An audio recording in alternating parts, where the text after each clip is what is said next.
Gazi, our office in Cairo, one of the scenes.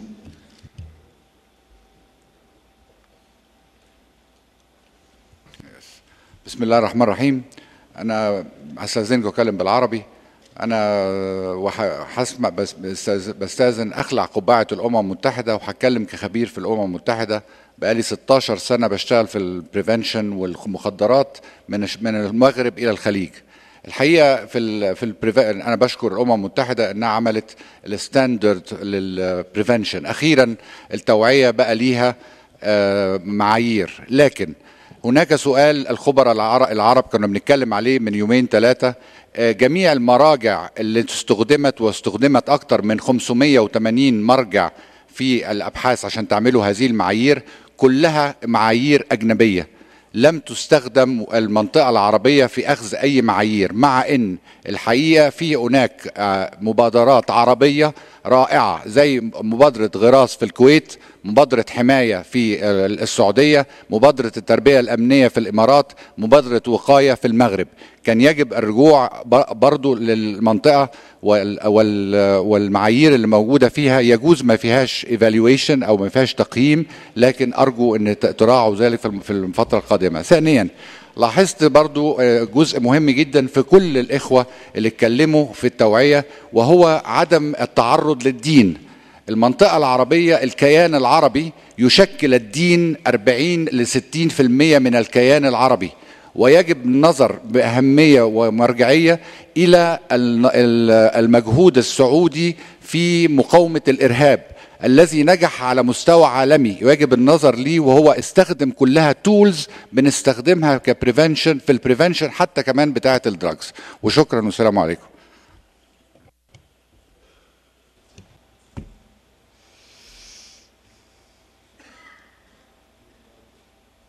دكتور مالوف. شكرا فيصل على السؤال، بس الظاهر يمكن مش مطلع مفصلا بطريقة منهجية جمع المعلومات. يمكن أنا مفصلتها كمان مبدئيا، بس المعايير الدولية لاستعمال المخدرات كانت ميسرة من الأمم المتحدة، مش موضوع ضمن الأمم المتحدة. الخبراء كانوا خبراء عالميين، وبشكر بالأخص إذا بدنا نحكي عربيا مشاركة جمهورية مصر العربية، المملكة الأردنية الهاشمية، الإمارات العربية، المملكة العربية السعودية للمشاركة بإعداد المعايير الدولية لاستعمال المخدرات. إن شاء الله نكون لبنان مثل البلدي كمان، بس كمان شاركت بهالإعداد. التشاور كان على تشاور عالمي من موضوع المعايير الدولية، ما كان الأمم المتحدة كانت جهة ميسرة بس. طبعا دول مشاركة أخرى.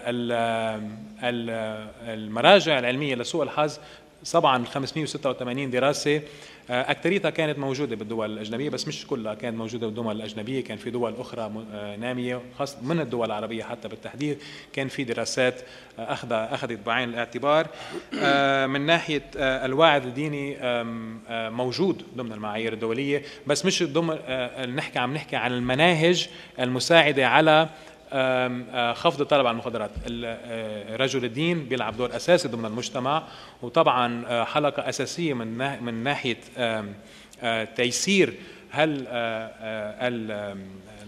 المراجع العلمية، التدخلات المبنية على علميا ضمن المجتمع، وموجود ضمن منهجية تنفيذ السياسة الاستراتيجية العامة من ناحية تنفيذها. إن شاء الله أكون أجبت على سؤالك، بس الظاهر ضمن حتى الخبرة ممكن ما كنتش عارف بالتفصيل كيف حصل قيام هالمعايير الدولية.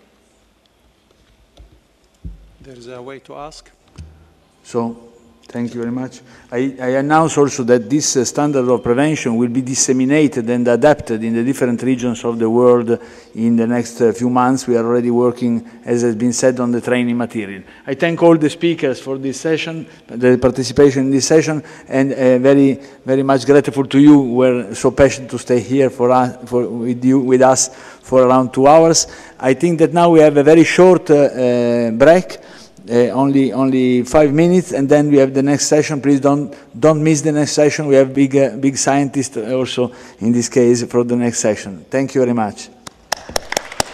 الأخوة الكرام، لو سمحتوا نبي نواصل الآن مع الجلسة الأخرى التي افتتحها صاحب السمو الملكي صاحب السمو الأمير الدكتور بندر بن سلمان بن محمد على أساس الوقت إن شاء الله، ونطلع هي ساعة واحدة. سعادة اللواء سعود إن شاء الله التوصية ذي إن شاء الله بعد شكرا.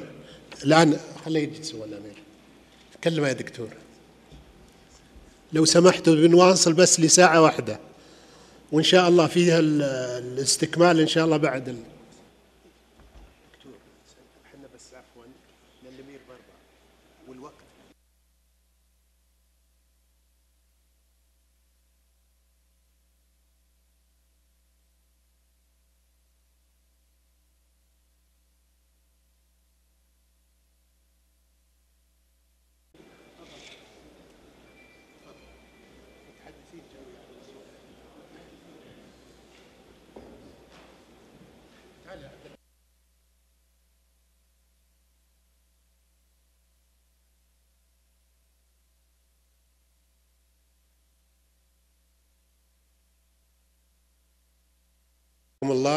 أولا نرحب بكم مرة أخرى ونعتذر لمد الوقت حقيقة، لأن الوقت يعني قررنا أن يكون لساعة أو أكثر شوي حتى وقت الصلاة إن شاء الله، وتكون يعني ونختم فيها ويكون البريك بعد ذلك.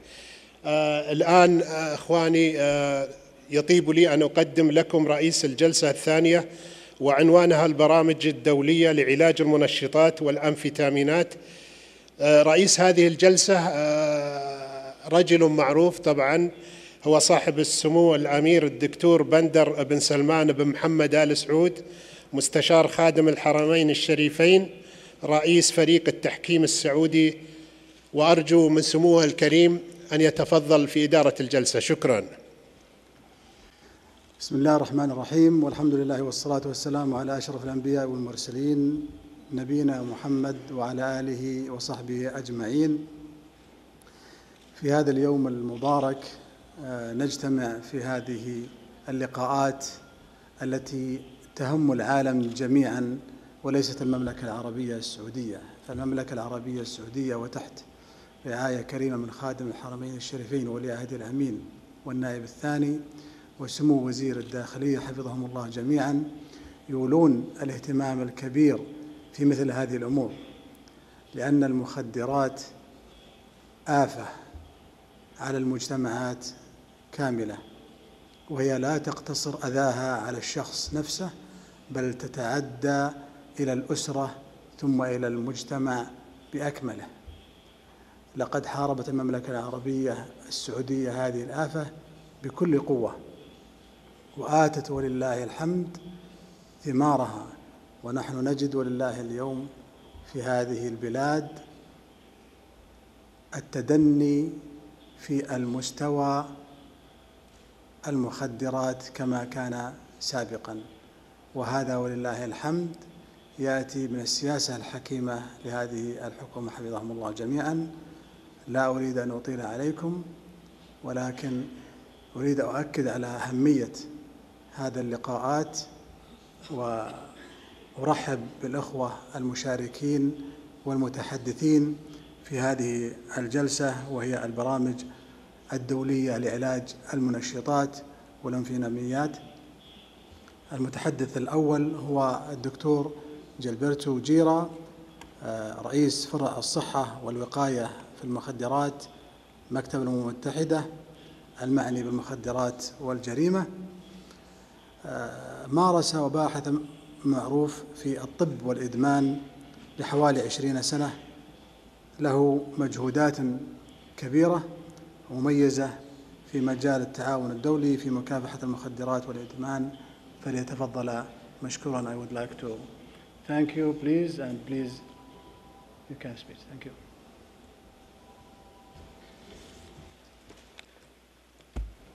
Thank you, Mr. Chairman. It's the first time in my life I have a chairman from the royal family, so it's really impressive and very grateful also for this. It's a great honor. Let me say that the thematic of today, the issue of treatment of psychostimulant dependence, means cocaine, crack cocaine, amphetamine, methamphetamine, all the family of amphetamines, is a big problem. Why is it a big problem? Because we have nothing well recognized for treatment of psychostimulant. You know that we have a lot of tools for treating alcoholism. We have tools, pharmacological tools to treat opium dependence, such as methadone, buprenorphine, and naltrexone. We have in reality no tools well recognized by science and found effective by science to treat stimulant dependence. And you understand, in countries with very high prevalence, I mentioned Thailand, with 98% are addicted to amphetamines. In Saudi Arabia already we have a problem with captagon, no? a stimulant that is not an opioid drug, is a stimulant. And in countries as Brazil, we have crack cocaine in the street as a terrible epidemic. Not having a medication for treatment is really a big problem. But my presentation will be saying something that probably is a surprise for you. I can say to you that the big efforts to find one only solution, so a medication for stimulants, is for sure, will not be for sure successful. Why? Because of all the difference I will explain and all the subtypes of stimulant users that are requesting to the drugs completely different things. They have different expectations with respect to the drugs. So I show you again what Nora Volkov started this morning to show you. The drugs as cocaine and amphetamine are affecting the brain, changing the function of the receptors, and they are going to dismantle and to usurpate this very important system of controlling the brain. You see, it's very simple. It appears difficult, but it's very simple. When your wife, our partner, is remembering our birthday, preparing a cake and a gift for us, no? You have immediately the reward system reacting well. And you say, oh yes, I'm so happy that you remembered my birthday and you prepared for me a cake and a gift. And this is going to activate the reward system, is going to activate a sort of drive. For sure we are going to be very happy and express this happiness with our partner, but also we will have an inhibitory control mechanism in place and the memory of this good emotion in our store. What happens when we are exposed to stimulants? This mechanism is completely driven only by the drugs, only by cocaine or only by amphetamine, and some neutral stimuli associated to cocaine and to amphetamine. You see that the control system, the inhibitory system, is becoming very small. You are unable to say no to cocaine. The only drive is driven by cocaine and by the amphetamine. And you obtain, at the end of the story, a situation that is unbelievable. This case, on the left of the screen, you have a normal person, you give him 1,000 euros or $1,000, and you have the activation of the reward system, or the activation of this memory system of emotion, good emotion in this case. On the side of the right, you have no activation at all, because this is a cocaine addict. He is no more reacting also to monetary reward, to money. He is reacting only to drugs. And so the brain is a completely conditioned brain.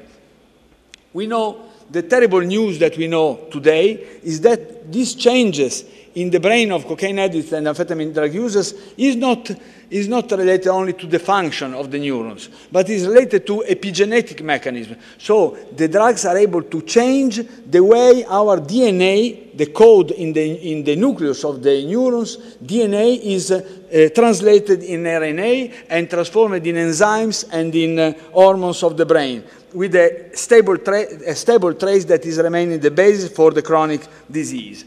What I said in the beginning, we cannot say, oh, now we have a solution for stimulant use. Why we don't have a solution, one only solution for stimulant use? For a simple reason that this disease is very complicated, it's very complex, and all these factors, as has been said this morning, are contributing to the disease, creating a sort of pathoplasticity of changes in the psychobiology of the brain, starting from temperament and personality traits that are genetical, conditioned by genetics, and arriving to all the factors affecting the individual: neglect, abuse, insecure attachment with the parents, chaotic family, individual condition of lack of bonding to family, but also social condition, people exposed to social exclusion, to terrible condition in life, extreme poverty, displacement, stressful life events, and any case of difficulty in early childhood. So we have, in reality, three factors contributing in a different way to the disease, with this compulsive behavior conditioned by the fact that the system of reward evaluation and reaction to the reward has been conditioned. We have dynamics in the family and also self-medication mechanism with concomitant psychiatric disorder at early onset concurring to the disease. All three factors combined are doing each cocaine addict or each amphetamine user a totally different situation. So subtypes of stimulant user related to their clinical history, their temperament, their personality traits, concomitant mental health disorders.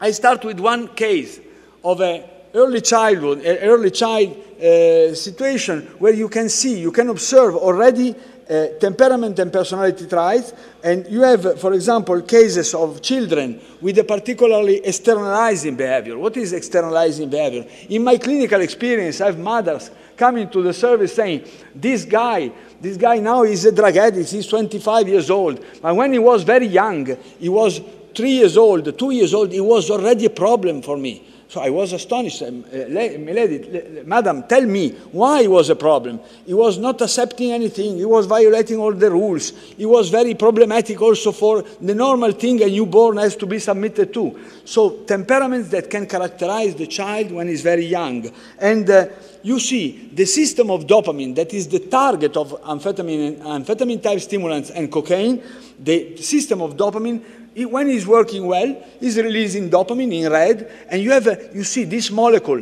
that are in orange, that are catching, are reuptaking, are recapturing dopamine after using it, no, to use them the next time. What happens in some special situation related to genetics? You have an excess of this molecule capturing dopamine, and when the concentration of the reuptake molecule is so increased, in reality you see that in the synaptic space between the two neurons you have in reality very few molecules of dopamine, and no molecule are reaching the other neurons to obtain a reward effect. What you need risk behavior in your childhood and your adolescent. You need aggressiveness, you need exposure to conflict as a way to increase your level of dopamine because of genetic factors, not because of your fault. You don't decide to be aggressive, you don't decide to be so vulnerable. Simply your dopamine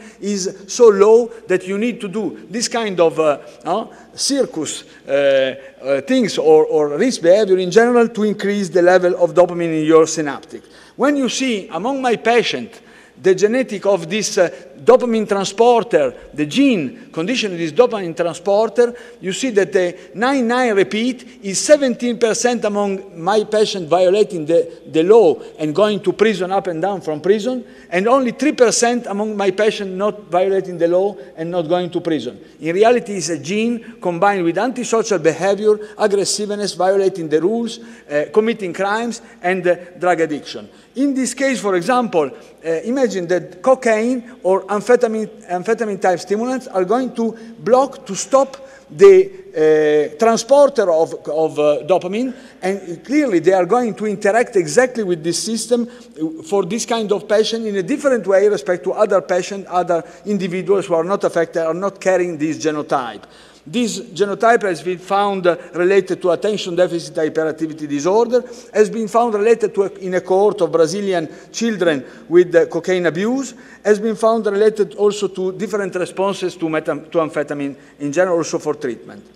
But another gene, another important gene, is related to the transporter of serotonin. What is serotonin? Serotonin is the neurotransmitter in the brain of well-being, control of impulsiveness, sociability, being relaxed, being not anxious. When you have this kind of genotype, you are moody, you are anxious, you are more prone to depression, you are sometimes prone to bipolar disorder or to alcoholism, and this gene has been found related in a meta-analysis also with the use of cocaine and methamphetamine.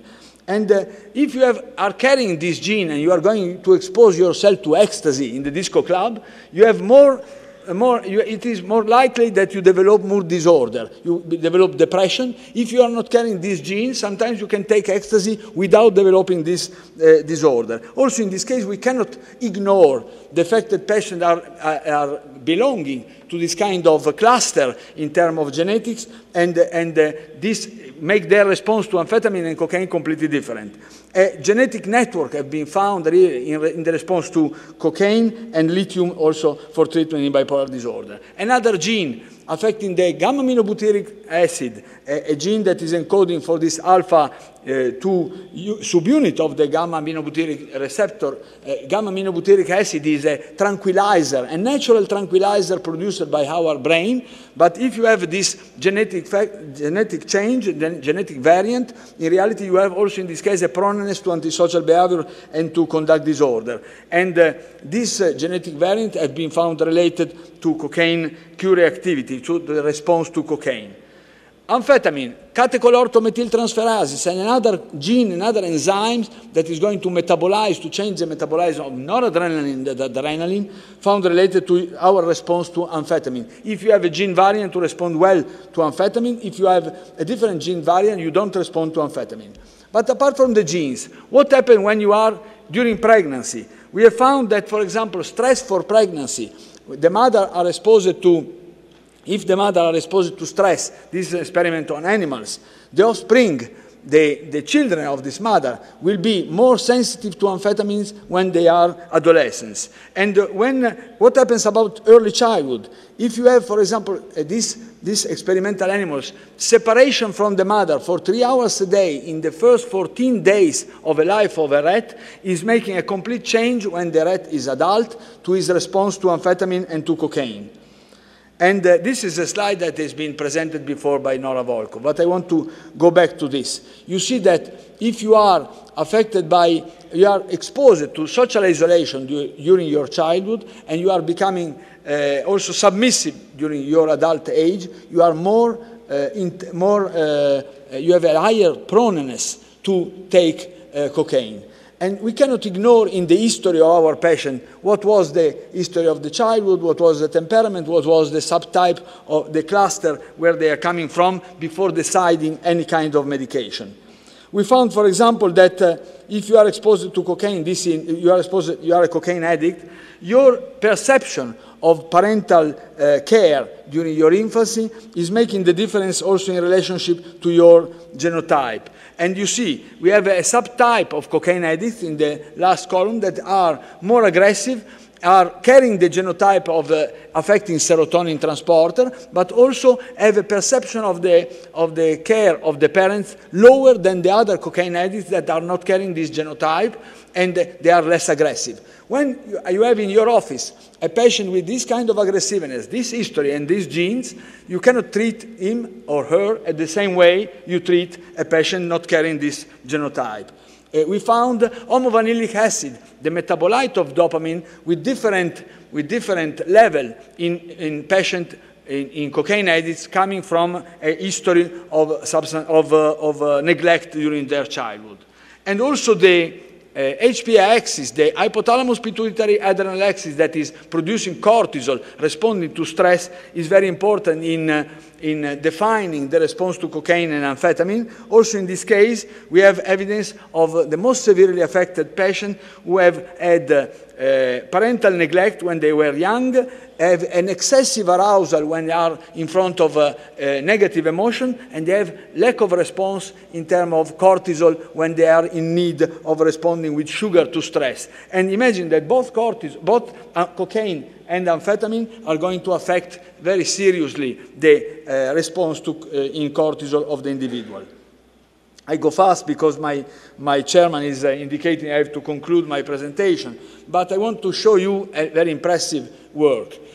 I told you that amphetamine and cocaine are affecting with epigenetic factors, changing the reading of our DNA, the nucleus of the neurons, but now you can see that also being exposed to maternal care or parental care is affecting, or parental neglect and maternal neglect is affecting the reading of our DNA with epigenetic factors. All these neurons, all these systems are concurring to the effect of cocaine and amphetamine. You see, I mentioned GABA, I mentioned dopamine transporter, serotonin, noradrenaline, all these factors. Imagine who can say I have one only solution for methamphetamine and cocaine. We have to approach the problem of methamphetamine and cocaine from these different sides, but I was underlined during my presentation that all these different systems are affected by the history of the patient, by their genetic, and also by their condition in terms of family relationship. Finally, I give now the floor to the other speakers because I have only presented you very quickly a list of medications that are promising. We have medication to modulate reward and craving, such as topiramate, baclofen, gabapentin, and pramipexole.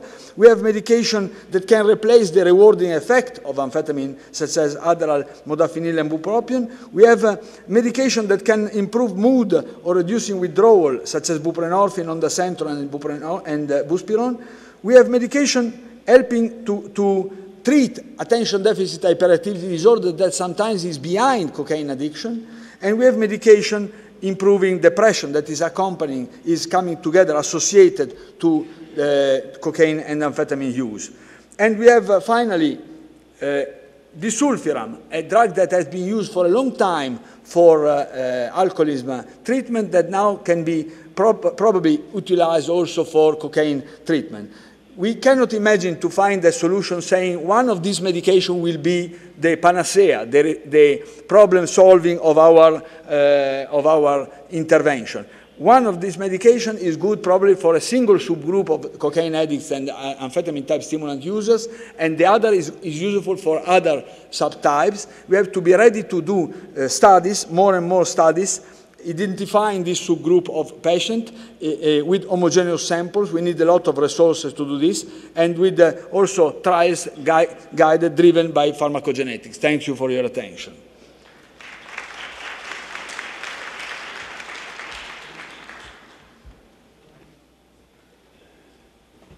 شكرا للدكتور جلبرتو، ومع أن تخطى الوقت ولكن نعطي الآن الكلمة للدكتور هيربرتو كليبر، وهو مدير شعبة تعاطي المخدرات في مستشفى الأمراض النفسية نيويورك الولايات المتحدة الأمريكية، وهو بروفيسور الطب النفسي في كلية الطب والجراحة جامعة كولومبيا، عضو فعال في كثير من المنظمات والمؤسسات الطبية وغير الطبية المعنية بالمخدرات والإدمان والطب النفسي. حصل على العديد من الجوائز العالمية وساهم في كثير من الأبحاث ونشر المقالات العلمية، فليتفضل مشكورا. Thank you, Mr. Chairman. I am honored to be here among this distinguished group of scientists and others, and I am appreciative of our chairman and the government for having invited me. What I'm going to be speaking about today is I'm going to be talking about narcotic addiction and how the U.S. policy toward it has evolved over the last 100 or so years.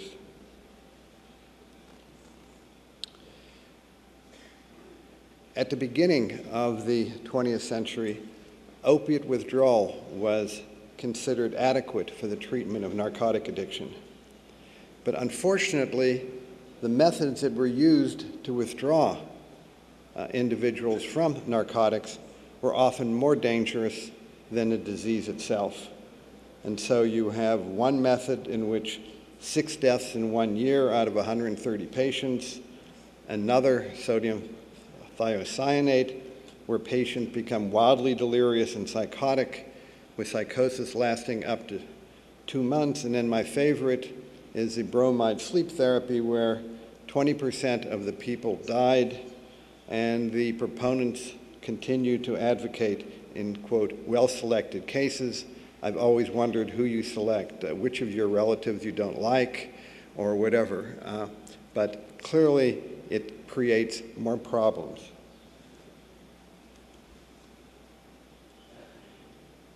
In 1914, the Harrison Act was interpreted as prohibiting maintenance of active addicts. individuals who relapsed after they had been detoxified were seen as moral degenerates. They were unworthy of society's attention. Any physician who treated opiate addicts with opiates was seen as committing a crime. And for 40 years, between 1919 and 1935, approximately 25,000 physicians were indicted and 10% went to prisons. What this left was that for about 40 years, physicians stopped treating addicts. It was too risky. And my description of that era was that treatment was scarce, relapse was common, and prison was frequent.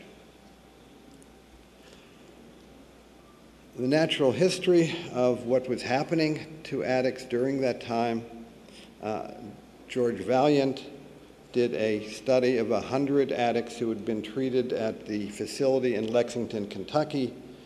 They were followed for 20 years. About a quarter of them died, mostly of overdose. About a third were abstinent, and 25% were known to be using. And then in 1964, Doctors Dole and Neiswander developed methadone maintenance at the Rockefeller Institute. The federal agencies looked for excuses to shut it down, but Dr. Dole had taken precautions. He had hired some of the best law firms in New York City, and he was not shut down. And in fact, methadone began to expand. Our program at Yale was one of the first outside of New York to undertake a methadone program, as well as Chicago and Philadelphia. I'm sorry, what? Okay. In Philadelphia, the district attorney threatened to arrest any doctor that prescribed methadone to addicts.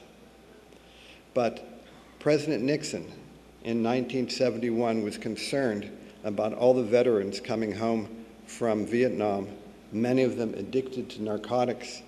He wanted to be seen as a law and order president and was convinced by his staff that methadone would help reduce crime among those returning veterans, and so he expanded methadone. And in fact, 2/3 of the initial budget was for treatment and prevention, as opposed to current situation in the United States where it's reversed. And roughly 1/3 is for treatment and prevention, and 2/3 are for supply reduction.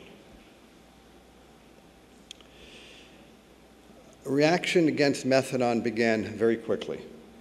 It was seen as substituting one addiction for another. Psychosocial programs opposed it as likely to reduce concerns about poverty and social ills.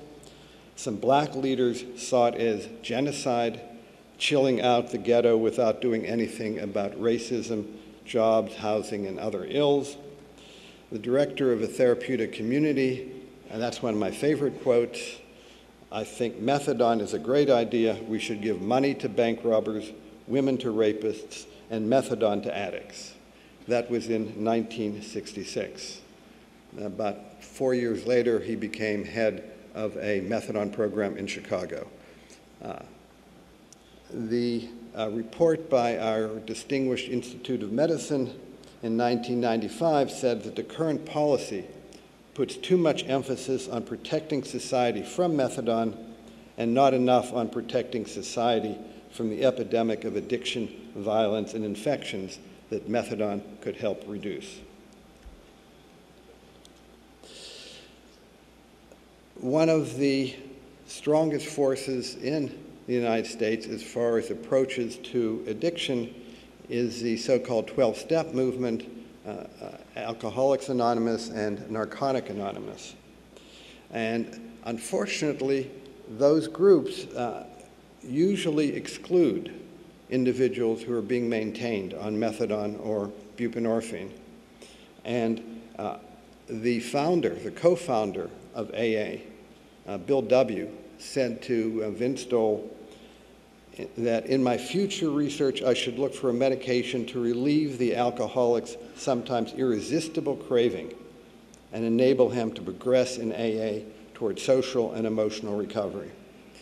Unfortunately, if you go to most of the AA or NA meetings and you get up and speak and say you are maintained on methadone, the usual response is, shut up, sit down, you're welcome to stay, you're not welcome to speak until you get off those drugs.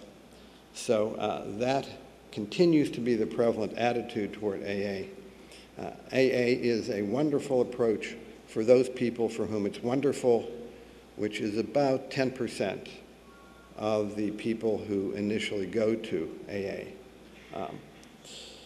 In 1987, under President Reagan, the anti-methadone forces were very powerful, but in 1990, under the first President Bush, and the beginning of the Office of National Drug Control Policy, directed by Bill Bennett, and I was the deputy for demand reduction, we reversed that position and said that methadone maintenance could be both legitimate and an important part of a spectrum of drug abuse treatment.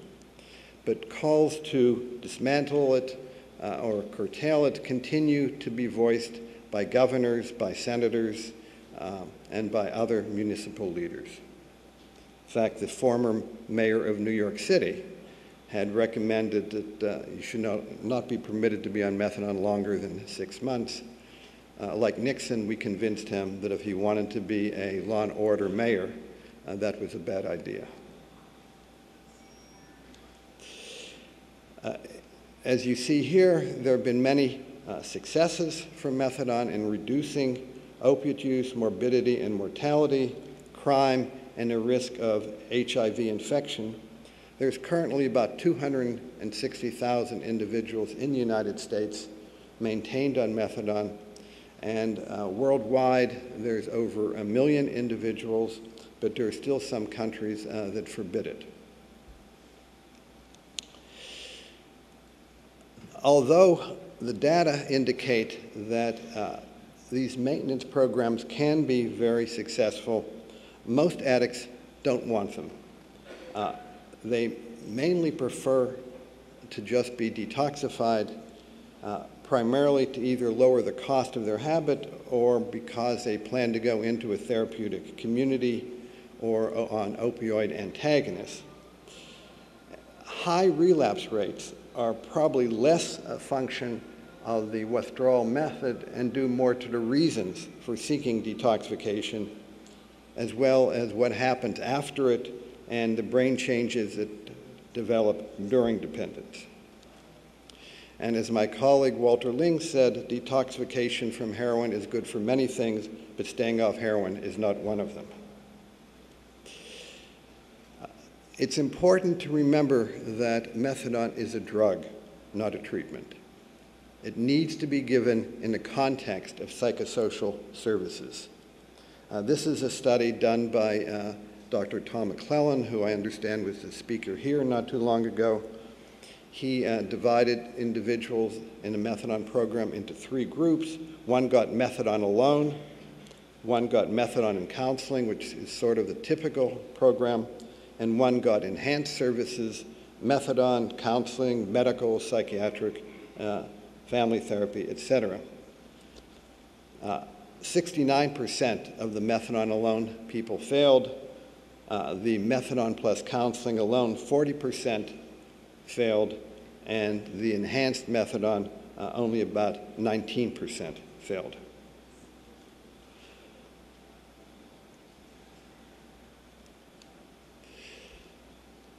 Why have so many of these people who were maintained failed?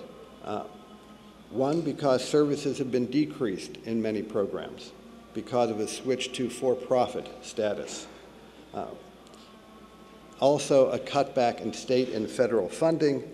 In 2008, half of the methadone patients attended private for-profit programs. I think one for-profit company owns 60%, I think, of almost all the methadone programs in the United States. And as you can see, the total spent for methadone was about $480 million in 1992 and about $1 billion in 2010.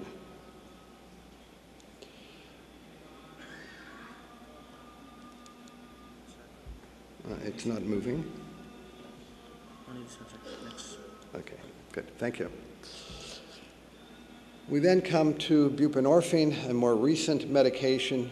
I feel it's better than methadone in many ways, not least because it can be given by physicians in the privacy of their own office. You don't have to go to a clinic. It's a partial agonist, so you have reduced opioid effects, but you need to be in withdrawal to begin. Users claim more clear-headedness, and that may be because it's the only narcotic that binds to the opiate receptor-like receptor. And that may account for the fact that people say that it enhances their mood. Even though it's only been available in the United States since, for maintenance since 2002, there are already more people on it than on methadone. There's about over 375,000 individuals maintained. Again, remember, these numbers are relatively small compared to the number of narcotic addicts. We estimate that there's between 800,000 and 1 million heroin addicts and somewhere between 2 million and 3 million individuals addicted to the prescription narcotics.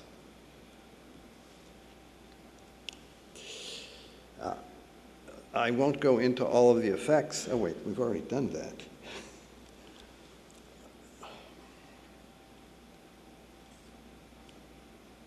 Okay.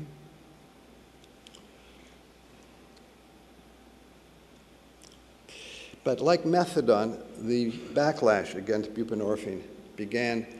Interestingly, the for-profit methadone programs tried to get buprenorphine closed down. They didn't want the competition, and the DEA has been concerned by diversion of street addicts, both initially to treat withdrawal, but now you have diversion by individuals wanting to use it as a way to get high by injection. DEA has begun to crack down on that with both monitoring physicians who are prescribing it and doing more about the diversion. Again, back to Dr. McClellan, addiction as a chronic relapsing disease. You have genetic heritability, personal choice, and environmental factors, as they are in type 2 diabetes and hypertension, as has been pointed out by earlier speakers. Addiction produces significant and lasting changes in brain chemistry, but it's often treated as if it were an acute illness by doctors, family, and insurers. Always be careful that you don't get what you wish for. We've always said we want addiction to be mainstreamed and treated like hypertension and diabetes. But if you look at how they're treated in the average physician's office, it may be a once-a-month visit for 15 minutes. And that clearly is not enough to treat addiction. There's no reliable cure for drug dependence. You need to apply what we know, which is medicine is useful, but it has to be in the context of other psychosocial supports. There are a number of theories about relapse, and these are ones that have evolved over the last 100 years, but my favorite these days is the protracted abstinence syndrome, which was, before we even get to that, the artists and writers knew about this 100 years ago, long before the scientists. This is a paragraph from William James. We are spinning our own fates, good or evil. The drunken Rip Van Winkle excuses himself by saying, I won't count this time. Well, he might not count it, and the kind heaven may not count it, but is being counted nonetheless. down among his nerve cells and fibers, the molecules are counting it, registering it, and stirring it up to be used against them when the next temptation comes. And that was 1890, before we even knew really what molecules were. But clearly, they anticipated what we now know scientifically. And this is Bill Martin at Lexington. His work in the 1950s and 1960s showed that once you've been addicted to narcotics, whether you're a human being or a rat, that when you stop, you have these withdrawal symptoms that can last between 6 and 9 months and perhaps even longer. The most important symptom is a decreased ability to deal with stress. Stress is, you respond to it more intensely, and you know what the cure for it is, namely to go back to narcotics. In addition to the trouble coping with stress, you also have fatigue, dysphoria, insomnia, irritability, etc. So, let me conclude in a couple more slides. Do we have to be maintained on these drugs, methadone or buprenorphine, indefinitely? We don't know. Some individuals clearly may need to be, others may need to be, may be able to get off, especially if we provide more in the way of psychosocial services. But for many people, when you try and withdraw them, it should be done slowly, a slow tapering. They should be socially rehabilitated, and that should be followed by a long-acting narcotic antagonist. We right now have a 1-month version of naltrexone by injection. My expectation is in the next few years we will have 6-month implants.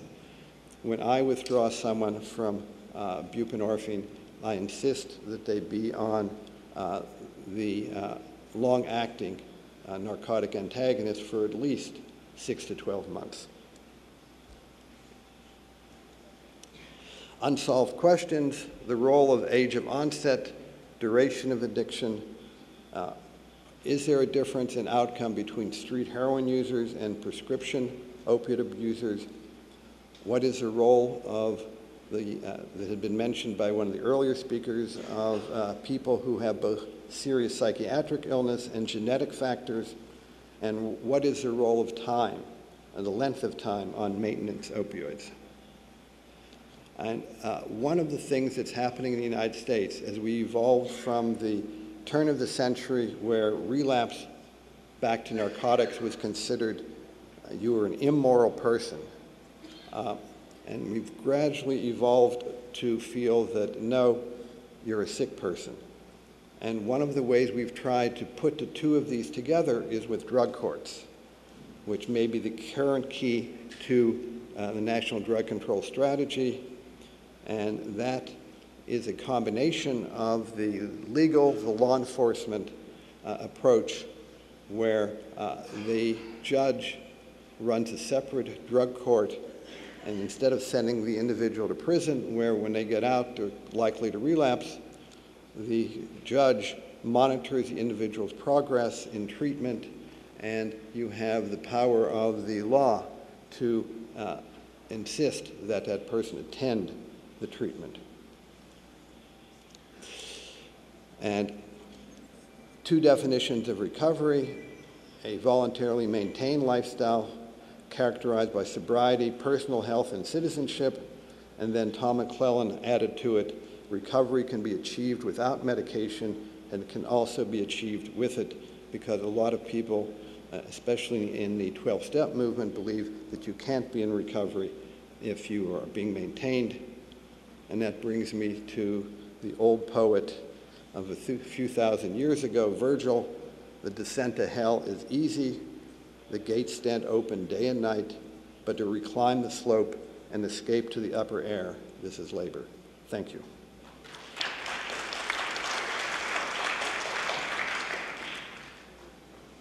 شكرا للدكتور كلبير. الآن ننتقل إلى المتحدث الدكتور آدم بيساغا. وهو بروفيسور في الطب النفسي السريري في كلية الطب والجراحة جامعة كولومبيا، عالم وباحث في معهد الطب النفسي ولاية نيويورك. نشر العديد من الأوراق العلمية والبحوث، ويعد من أبرز الأطباء في مجال الطب النفسي والإدمان. فليتفضل مشكورا. Thank you, Mr. Chairman. I would like to thank organizers for inviting me here and to the government of Saudi Arabia for such a welcome. And it's been a very interesting experience. I would like to share with you my experience as someone who is treating drug addicts on a daily basis. I am also working in research trying to develop new treatments. I know that this is rather technical area maybe for some of you, and I will be happy and very interested to meet with colleagues from Saudi Arabia who are treating psychiatrists like myself to talk in more detail about how we can make medications more useful. So just to recount, we think about treatment in 3 stages.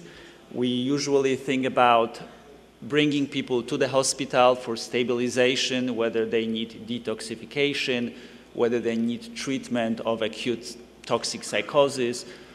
That usually is the first week or so where patients come to our attention. Most of these people will stay in treatment in residential care or inpatient unit for the first 4 weeks, sometimes 8 weeks. This is a very crucial period. This is a period that the brain recovers the fastest, allows patients to take advantage of psychotherapy, and also helps to solidify the recovery. And then most of these patients will move then to long-term outpatient care, where they stay in treatment preferably for 6 months, sometimes a year, sometimes even longer, to really solidify gains achieved early in treatment.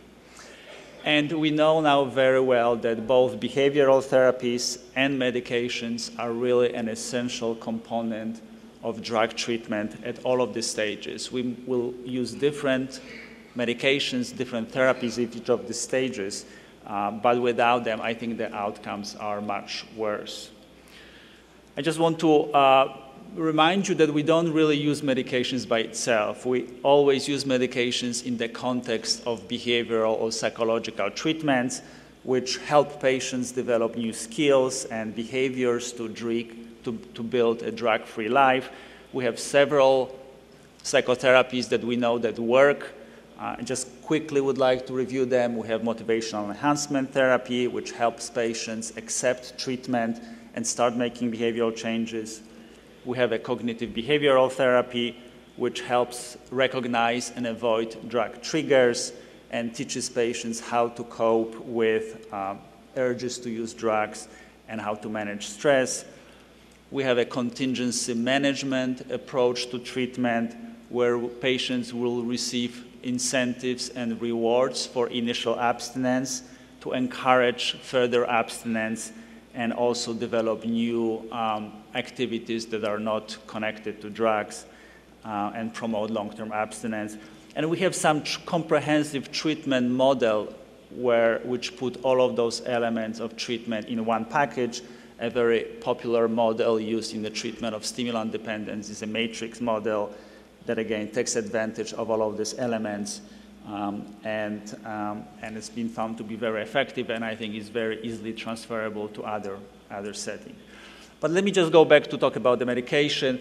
This is just to remind you that we know a lot about how cocaine and amphetamines work in the brain. There are some differences, but there is also a lot of similarities.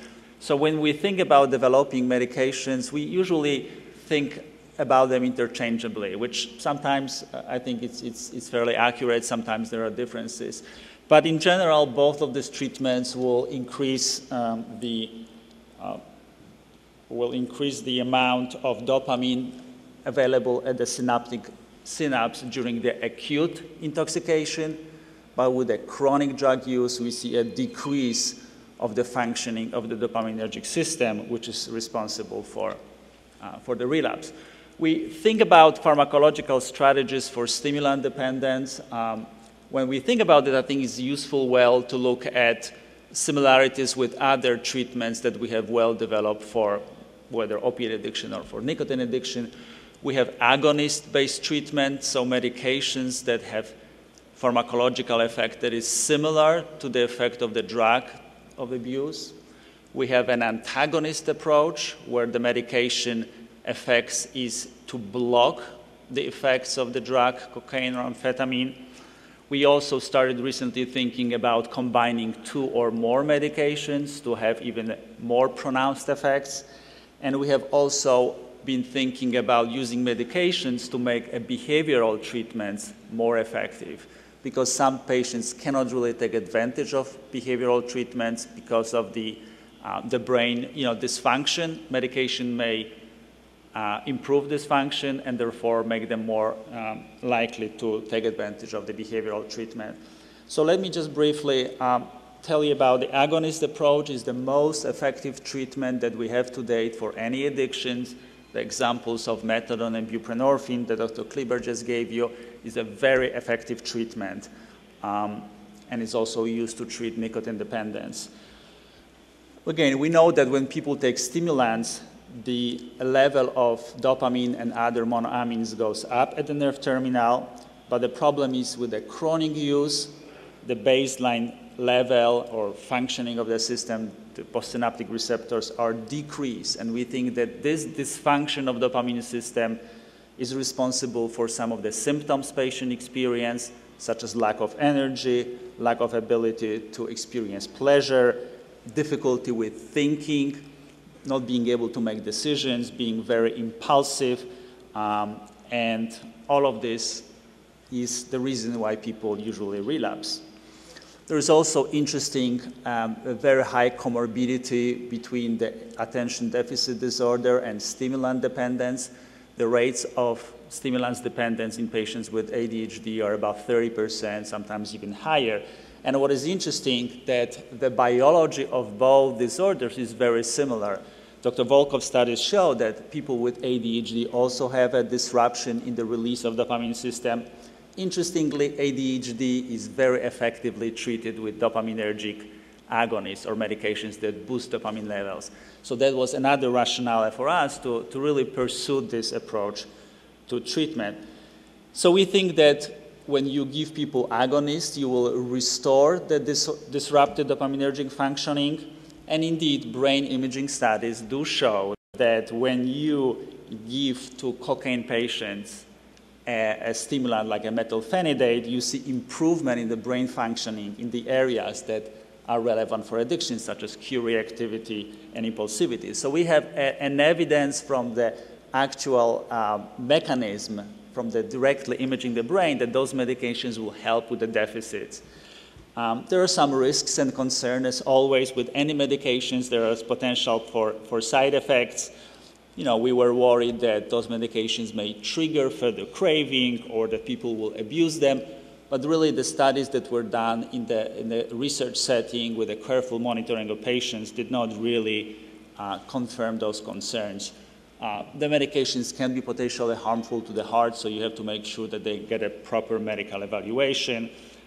Patients usually like to take those medications, and which is important because they are compliant with them. There were many trials of medications with the agonist-like effect that were found to be useful both for cocaine-dependent people and for amphetamine-dependent patients. Just to quickly summarize it, a few examples: modafinil is the medication used to promote wakefulness. It's been found to be effective in some patients with cocaine dependence, but also with amphetamine dependence. Bupropion, which is an antidepressant, also is a dopaminergic mechanism, has been found to be useful for amphetamine-dependent people, especially low-level users. Disulfiram, medication that increases also monoamines, has been found to be effective for cocaine users, especially those with normally functioning enzymes that is inhibited by disulfiram. Mirtazapine is an interesting medication, is an antidepressant that has an effect on many receptors. Some of them also increases dopamine and maybe even more so serotonin or adrenaline levels, been found to be effective for amphetamines. Methylphenidate, a classical psychostimulant, has been found to be effective for amphetamine use, and the slow-release amphetamine was found to be effective for cocaine and for amphetamine abusers. So it's pretty consistent, and I think verifies that. Again, we would like to have more data from other treatment settings, but I think it is pretty